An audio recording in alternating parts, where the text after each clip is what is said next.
the particle chi. It's tiny, it's everywhere, and can feel incredibly tricky to ping down. But today, we're going to change that. Don't panic if this little word has been throwing you off. We're breaking it down into 5 clear parts. The many faces of C. C is a place indicator, how it transforms verbs, the time twins meterci and volerci, and finally, perfecting your placement.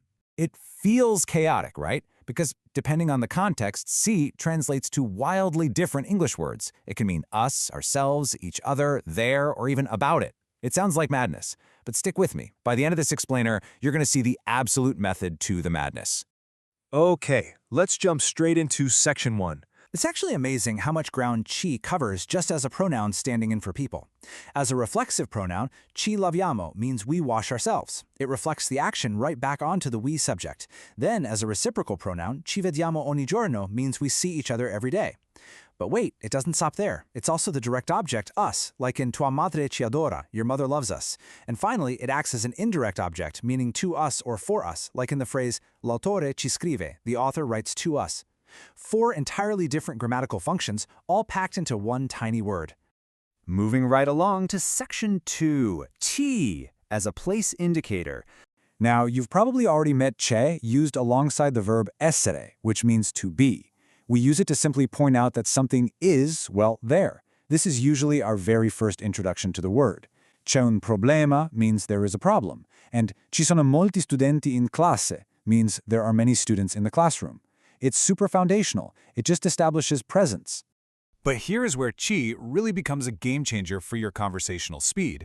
It completely replaces places introduced by location prepositions. So, instead of saying vado a Roma, I go to Rome, if the person you're talking to already knows you're talking about Rome, it simply becomes ci vado, I go there. It steps right in to replace a Roma, so you literally don't have to repeat yourself. Same goes for something like non sono mai stato a Parigi. I have never been to Paris. You can turn that clunky phrase into a snappy non ci sono mai stato. I have never been there. It just swaps out the whole prepositional phrase. Even if you're just staying at the office, resto in ufficio, you can basically just say ci resto, I stay here. It's all about keeping the conversation flowing smoothly. All right, section 3, transforming verbs with C. This is where things get really fun. This is where chi acts like a magic potion that alters a verb's DNA. It stops meaning a physical place entirely. Instead, it attaches to a verb and modifies the whole concept. It starts referring to an idea, a result, or a situation that's already understood from context. Let's look at how this actually works. Take the independent verb pensare, which just means to think, add those 2 little letters, and it physically transforms into pensarci, magically adding the concept of about it. So if someone asks you to make a big decision, you don't just say, I think, you say, ci penso domani, I'll think about it tomorrow. The ci is holding the entire weight of whatever that complex situation is. Oh, and this concept is fantastic. The verb Arrivare. normally means to physically arrive. So if someone asks, Quando arrivate in stazione. you could say, Quando ci arrivate. when are you arriving there? But check this out. It can shift entirely to mean mental understanding. Vedo che non ci arrivi. Translates to, I see that you don't get it. You are literally not arriving at the idea. It's such a brilliant metaphorical use of the word. And this chameleon-like pattern, it repeats constantly. Provare is to try, but provarci means to try to do something, like voglio provarci ancora, I want to try again. Contare is to count, but contarci is to count on it or rely on someone. Puoi contarci. Credere is to believe, but crederci means to believe it, referring to a specific thing. Non ci credo, I don't believe it.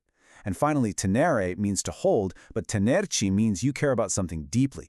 Ci tengo molto, I care about it a lot. Just by attaching ci, you unlock this whole new level of conversational depth. Welcome to Section 4, the time twins, meterci versus volerci. These are 2 verbs that both talk about time taking place, but they have completely distinct personalities.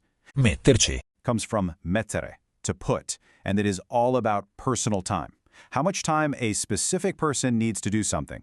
Volerci, on the other hand, comes from volere, to want, and focuses entirely on general necessity. How much time it takes universally, regardless of the person. The crucial distinction is right here. Ci metto 2 ore per finire il lavoro means it takes me 2 hours to finish the work. Notice that mettere is conjugated to the speaker. Io ci metto, tu ci metti. It agrees with whoever is doing the action. But listen to the second phrase. Ci vogliono 2 ore per finire il lavoro. 2 hours are necessary to finish the work. Volerci only ever works in the third person. It agrees with the thing that is necessary, which here is 2 ore, 2 hours. If it were 1 hour, it would just be ci vuole un'ora. Grasping that difference between personal time and general necessity is an absolutely massive leap forward for sounding like a native. Finally, Section 5, Perfecting your C placement. We've covered all the cool attachments for our multi-tool. Now we just need to know exactly where to put them in a sentence. Don't worry, the rules here are actually super friendly. Normally, just like other object pronouns, you just drop it right before the conjugated verb. Ci vado domani, I'll go there tomorrow. Non ci credo, I don't believe it. But if you have a modal verb, words like can, want, or must, paired with an infinitive, you actually get a choice. This is great because it gives you tons of flexibility. Say you want to translate, I want to go to Rome, which is voglio andare a Roma. If you want to swap out Rome for there, you have 2 options. First, you can place ci right before the modal verb, ci voglio andare. Or you can seamlessly drop the final e of the infinitive and stick it right onto the tail end, voglio andarci. Both phrases are completely 100% correct and they mean the exact same thing. Same with non ci posso credere or non posso crederci. Both just mean I can't believe it. Thank you so much for joining me for this explainer. Keep practicing, and I promise you're going to start hearing chi literally everywhere.